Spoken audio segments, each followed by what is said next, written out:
તમારે high ticket selling કરવું છે, રિયલ એસ્ટેટ સેલ્સ કરવું છે અને ડિફિકલ્ટ લાગે છે ક્લોઝિંગ કરવું, welcome to sales and lead generation challenge day 6. જ્યારે બી તમે high ticket selling real estate sales કરવા માંગો છો, વેચવા માંગો છો પ્રોપર્ટી કે કોઈ પણ પ્રોડક્ટ છે જે હાઈ ટિકિટ છે, પ્લીઝ અન્ડરસ્ટેન્ડ કે એ વેલ્યુ સ્મોલ નથી.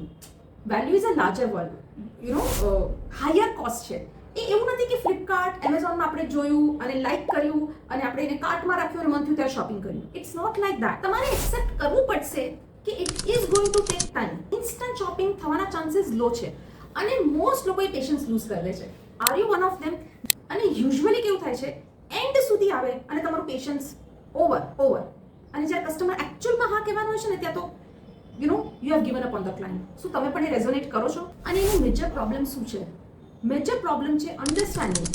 એવું નથી કે તમને પેશન્સ રાખવું નથી, પણ તમને ખબર નથી મારે ક્યાં સુધી પેશન્સ રાખવું. એ પેશન્સ ક્યાં સુધી રાખવું ને એ અન્ડરસ્ટેન્ડિંગ માટે મારી પાસે એક ફ્રેમવર્ક છે, high ticket cell cycle framework. એકવાર તમે ફ્રેમવર્ક સમજી ગયા, સાયકોલોજીકલી તમને ખબર પડશે કે અહીંયાથી આટલો સમય લાગવાનો જ છે.